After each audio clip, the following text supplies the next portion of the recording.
Vamos lá, senhores. A data FIFA chega a um final. O vídeo do meio-dia, meus aprovados e reprovados dessa data FIFA. Mas agora vamos pro que interessa, pro que é bom. A volta do Brasileirão. Começar nesse vídeo, temos alguns clássicos, né? Temos clássicos entre cidades, entre estados. Temos coisas bem interessantes para falar nessa rodada. Vamos começar pelo Palmeiras e pelo Bragantino, depois Botafogo, Flamengo, Atlético Mineiro e Cruzeiro e Santos e Corinthians, o clássico para mim mais esperado dessa rodada de Brasileirão, dessa rodada número 28 do Campeonato Brasileiro. Ainda alguns jogos atrasados, mas está tudo se encaminhando para voltar ao normal. Vamos lá, Palmeiras e Bragantino. O Palmeiras que assumiu a liderança nessa data FIFA, né? Nesse jogo contra o Juventude. Depende apenas de si mesmo para jogar. E aqui, para mim, esse jogo vai ser um poupa-tempo dessa rodada. Não vai. O time do Bragantino não é tão ruim, mas não vai forçar nada de mais nem nada de menos do Palmeiras. E acredito que será uma vitória muito boa pro Palmeiras. Vai ser uma vitória tranquila pro Palmeiras, apesar de ser um jogo que teremos alguns não relacionados, teremos algumas peças titulares do time do Palmeiras que não estarão presentes nesse jogo por conta de viagens que ocorreram nessa data FIFA. Igual no Corinthians não vai ter o Gus Souza, por exemplo, no Palmeiras não teremos Flaco Lopes, não teremos Aníbal, que estrearam ontem como titulares pela primeira vez na seleção argentina, que goleou por 6-0 Porto Rico. Dito isso, o Bragantino não vive seu melhor momento, né? Tem uma vitória nos últimos 5 jogos. Apesar de ser um jogo muito importante para o Bragantino, que pode afastar mais da zona do rebaixamento e tentar brigar por um acesso à pré-Libertadores, acredito que não aconteça. Acredito que eles fiquem empacados mesmo com a mesma pontuação. Não é perigoso, mas não é confortável. Não tá nenhum time abaixo da oitava colocação tá confortável nesse Campeonato Brasileiro, apesar de terem uns que estão piores e a gente já vai falar deles. Botafogo e Flamengo, 7h30 no Newton Santos. Jogo importantíssimo pro Botafogo, que não vai ter esse lateral direito Vitinho nesse jogo, mas jogo importantíssimo pro David Ancelotti tentar reconstruir a confiança de seus torcedores, que David Ancelotti não vem fazendo um bom trabalho, e esse pode ser um jogo que possa mudar a cara, porque você pode diminuir muito as chances do Flamengo nesse Campeonato Brasileiro, e você pode aumentar a briga pelo G4, pela classificação direta pela Libertadores, coisa que seria muito importante nesse momento para o Botafogo, que não vem de resultados positivos e não vem de momentos bons, principalmente jogando em casa e jogando fora de casa. O Brasileirão do Botafogo é bem abaixo, pensando que ano passado estava conquistando o Campeonato Brasileiro, estava sendo campeão.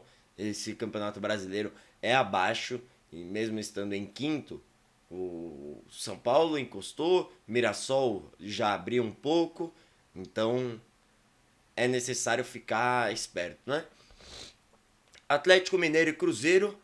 Atlético Mineiro é um jogo sinistro, né, pro Atlético Mineiro, que joga contra o Cruzeiro, que está em terceiro colocado, tá brigando diretamente pelo título, apesar das chances serem bem baixas, mas briga diretamente pelo título. E o Atlético Mineiro briga pelo rebaixamento diretamente. Só apenas atrás Internacional e Santos. E aí já é a zona de rebaixamento. O jogo importantíssimo para o Cruzeiro, que pode voltar a brigar diretamente, brigar mais forte por esse título brasileiro. E o Atlético Mineiro e pro Atlético Mineiro não é um jogo que o rival pode te derrubar. É um jogo que tem alguns confrontos diretos nessa. Tem algumas brigas diretas lá na parte de baixo da tabela, né? O Santos joga hoje, o Internacional joga hoje. E pode ser uma rodada que o Atlético Mineiro caia para 15º e fique apenas a um ponto de distância do Santos, caso o Santos conquiste uma vitória e o Atlético Mineiro seja derrotado pelo Cruzeiro. É um jogo muito importante pro Atlético Mineiro por conta desses fatores e eu não acredito numa vitória do Atlético Mineiro, mesmo jogando em casa. O time do Atlético Mineiro não vem de uma boa fase, tem apenas 2 vitórias nos últimos 5 jogos.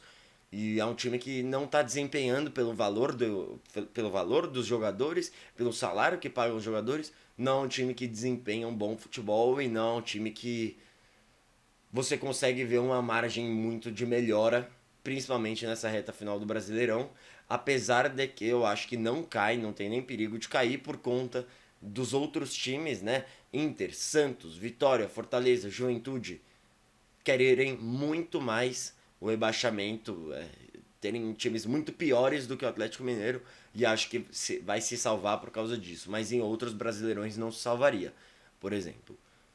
Dito isso, o jogo mais importante para mim nessa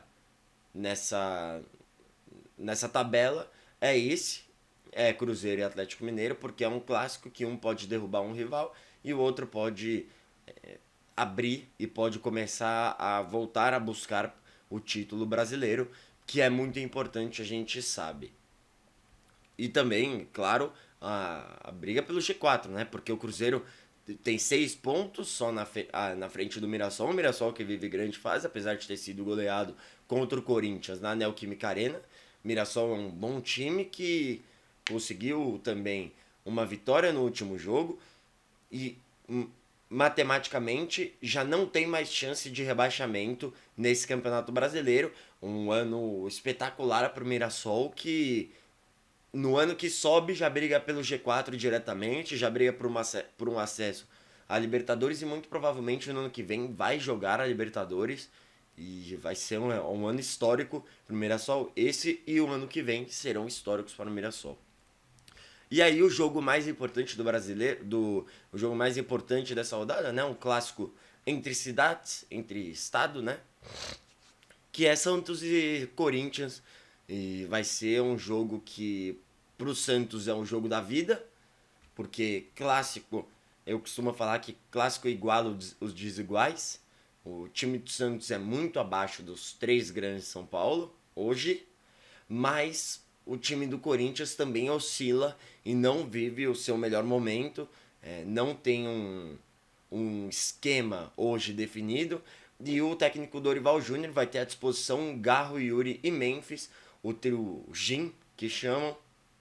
E assim, o Garro, Yuri e Memphis não jogam juntos há 70 dias, desde o jogo de 2-0 contra o Palmeiras, na volta da Copa do Brasil, no Allianz Parque, em que o Memphis se lesionou. E aí vem a minha contestação ao Dorival. Será que é o jogo para Garro, Yuri e Memphis já voltarem? Garro que tem problema no joelho. O Yuri, claro, já é o jogo para ele jogar. Ele tem que jogar os 90 minutos, pode ocorrer uma lei do ex, pode ocorrer um bom jogo dele. E o Memphis acabou de voltar de viagem, teve um problema no tornozelo, no posterior da coxa, perdão. Eu, sinceramente, acho que não é um jogo para já voltar. Você tem Guinegão vivendo grande fase, você tem Breno Bidon como um meia mais armador vivendo boa fase. Eu, sinceramente, eu seguraria mais uma rodada, faria começaria uma readaptação ao futebol devagar. Por exemplo, nesse jogo, joga 15 minutos, jogo que vem 30, aí depois um tempo, e aí joga o jogo completo. Mas eu seguraria, eu teria calma nessa readaptação. E o Santos, e só finalizado o Corinthians aqui, o Corinthians que tem algo para resolver, uma crise para resolver, que é o Hugo Souza nessa data FIFA, que não foi bem, falhou. Será necessário trabalhar isso com o Hugo Souza, trabalhar o mental do Hugo Souza, que não teve boa atuação contra o Japão na terça-feira e muito provavelmente vai chegar meio desacreditado e tal e não vai poder jogar também, não vai conseguir jogar por conta da viagem de fuso horário. E aí Felipe Longo deve fazer sua estreia como profissional no futebol brasileiro no Corinthians E tô muito ansioso para ver o Felipe Longo, dependendo ele passe mais confiança do que o Matheus Donelli, que a gente sabe que não passa tanta confiança no gol do Corinthians.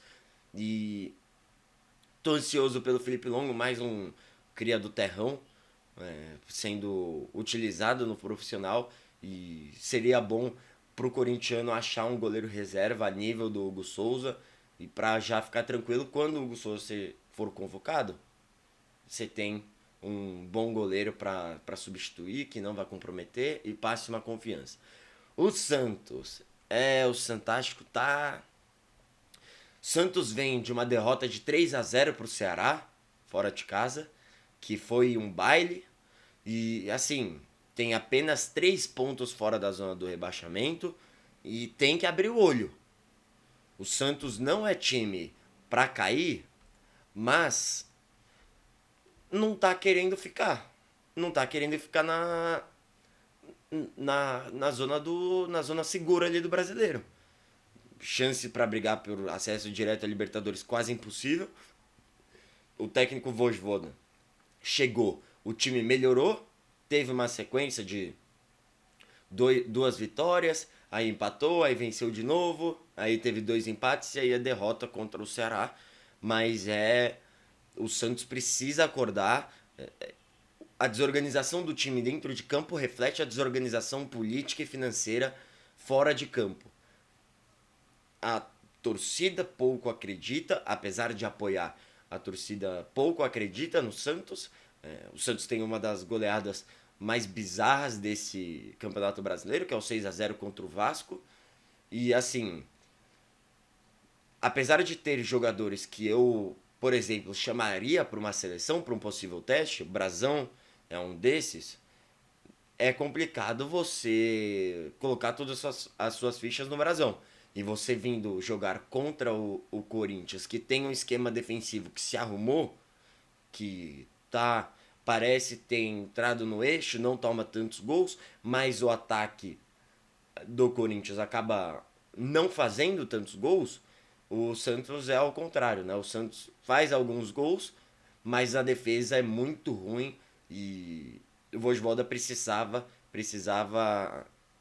consertar isso. E tomara que nessa data FIFA ele tenha consertado para o Santos conseguir uma sequência positiva, né? O Santos tem 28 pontos, o Vitória tem 25, como eu já disse.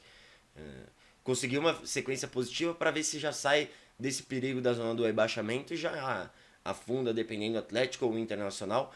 Apesar de que eu já falei no jogo do Atlético Mineiro e do Cruzeiro, mas vou repetir, eu acho que nenhum desses 3 grandes, Atlético Mineiro, Inter ou Santos, caem por conta do nível da zona do rebaixamento ser muito mais abaixo e eles basicamente quererem cair, se esforçarem para cair. Resultados que poderiam ter sido feitos não foram, não conseguiram, pontuações e vitórias dependendo em casa que poderiam ganhar para dar uma respirada não aconteceram. Apesar disso, o Santos também não faz isso. O Santos também não consegue seus resultados, era para ter empatado pelo menos com o Ceará fora de casa. Tomou 3. Tem uma das piores defesas desse campeonato brasileiro, é um time desorganizado e é um time que não faz muitos gols. O Santos nos últimos 5 jogos tem aqui, tem 1, 2, 3, 4 gols feitos em 5 jogos. Sendo um deles uma vitória no Clássico Sansão. E aí você tem empate contra o Bragantino, empate contra o Grêmio em casa. E assim, empatar contra o Grêmio em casa, um confronto que é direto, não dá, né? Precisava ter feito mais, precisava ter arrancado uma vitória, que aí já estaria com 31 pontos. Já estaria com 30 pontos, perdão. Já estaria 5 fora da zona. Já seria muito mais tranquilo, já respiraria muito mais aliviado o torcedor santista, que vai precisar propor o jogo, vai precisar sair pro jogo, já que é um clássico e clássicos igualam os iguais. Eu sinceramente apostaria num empate de novo do Santos e para se complicar. Se complicaria, mas o Santos não me mostra um bom futebol há algum tempo. Mesmo com a entrada do Vojvoda, melhorou, mas ainda não é bom. Portanto, Eu apostaria, sinceramente, num empate. Dito isso, esse foi o vídeo. Amanhã a gente volta para falar sobre a rodada do Brasileiro também e sobre esses jogos que foram dessa quarta-feira, né? Amanhã a gente tem alguns jogos até bem interessantes, né? A gente acompanha Grêmio e São Paulo, Fluminense e Juventude, Vitória e Bahia. Então vai ser uma rodada de futebol que tem muitos confrontos diretos e muitas trocas de posições no Campeonato Brasileiro vão acontecer. E vamos lá, só esperar, só amanhã que a gente vai saber como é que vai se fechar essa 28ª rodada. E amanhã a gente volta, muito provavelmente no vídeo do meio-dia, para falar sobre esses jogos de hoje e no vídeo das 8 horas para falar sobre os jogos de mais tarde. Muito obrigado você que acompanhou até aqui, deixe seu like, inscreva-se no canal, ative o sininho para não perder nenhuma notificação e compartilhe o vídeo para todos os seus amigos aí, seu amigo Santista, se ele acredita que se o Santos vai conseguir se salvar. Falei com alguns hoje, falei com alguns Santistas hoje, tá complicada a situação, hein? Vamos lá.